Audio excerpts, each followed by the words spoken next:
दिव्य हिंदी अकोला की top 10 news.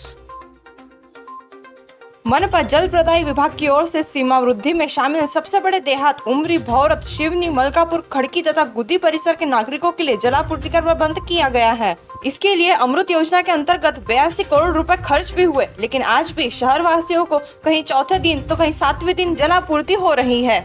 स्थानीय सरकारी गोदाम में रखी गई 11,226 क्विंटल ज्वार के भूसे का सनसनीखेज मामला सामने आया है, जिसके बाद सरकारी वितरण प्रणाली पर सवालिया निशाना लग रहा है। करोड़ों रुपए की ज्वार गरीबों के पेट में जाने की बजाय भूसा बन गई। इस संदर्भ में दोषी अधिकारियों पर कार्रवाई की जाए। ज्वार को 1570 रुपए प्रति क्विंटल के दाम देकर खरीदा था, जो अब भूसा है। मनपा के उत्तर जोन में नथमल, किशन लाल, केपी दीवानी की, गुलाब देवी गोयनका के रायली जीन की संपत्ति पर सन 2017 से लेकर अब तक 8 लाख रुपए टैक्स बकाया था। इसी प्रकार पूर्व जोन अंतर्गत तोशनीवाल लेआउट में राजकुमार कोठारी की संपत्ति पर सन 2017 से 21 तक 75,290 रुपए टैक्स बकाया था। मनपा द्वारा इन दोनों संपत्तियों को सील किया गया। राष्ट्रीय हरित प्राधिकरण के मापदंडों का उल्लंघन करने पर मनपा प्रशासन की ओर से गुरुवार को शहर के 2 लॉन, 2 मंगल कार्यालय तथा 3 होटल पर सील लगाने की कार्रवाई की गई, जिसमें वाशिम बाईपास पर स्थित जश्न पैलेस, बालापुर रोड के होटल तुषार सेलिब्रेशन, पुराना शहर के श्री साई गजानन लॉन, होटल जसनाग्रा आदि का समावेश है।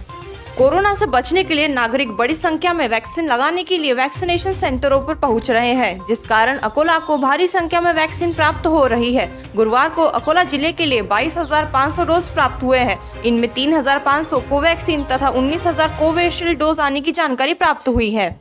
गीतानगर में खेल ग्राउंड के लिए शासन द्वारा दी गई जगह पर हॉकी अकोला एसोसिएशन की ओर से इस जगह पर हॉकी का ग्राउंड बनाने की मांग हो रही थी। इस संदर्भ में पालक मंत्री ओम प्रकाश कौड़ू जी को पत्र भी दिया गया था। उन्होंने इस जगह को तत्काल गिनने के आदेश संबंधितों को दिए थे, जिसके बाद अब इस जगह को गिनने के लिए भूमि अभिलेख विभाग की ओर से जल्द गिनती की जाएगी। कोरोना से स्वस्थ होने के बाद बड़े सहित छोटे बच्चों को भी पोस्ट कोविड का सामना करना पड़ रहा है। कोरोना की दूसरी लहर के पश्चात अकोला के 15 बच्चों में सिग्निफिकेंट हार्ट डिसीज होने की जानकारी सामने आई है। इस दौरान 2 बच्चों की मौत होने का भी मामला उजागर हुआ है। इसके अलावा एक बच्चे को पैरालिसिस होने की जानकारी स्वास्थ्य अधिकारियों ने दी।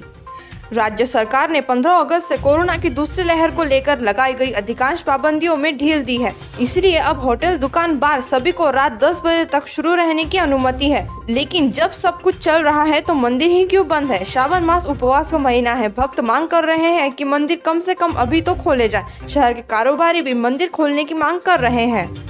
हर महीने एसटी कर्मचारियों की तनख्वाह पहले सप्ताह के भीतर हो जाती थी, लेकिन पिछले 1.5 वर्ष से जारी कोरोना संक्रमण के कारण एसटी विभाग की आय कम हो जाने से और सरकारी सहायता न मिलने से कारंजा डिपो के 230 कर्मचारियों के वेतन के 60 लाख रुपए सरकार के पास प्रलंबित है। सरकार कर्मचारियों की बकाया राशि तुरंत अदा करने के लिए प्रयास करे।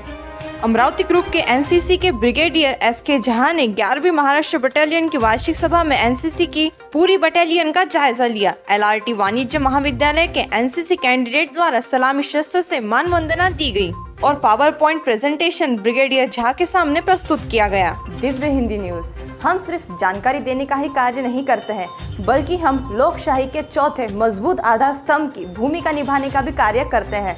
देश और दुनिया की आने वाली सभी ब्रेकिंग न्यूज से हमेशा अपडेटेड रहने के लिए अभी दिव्य हिंदी न्यूज के चैनल को सब्सक्राइब करें और बेल नोटिफिकेशन को ऑन करना ना भूलें। धन्यवाद।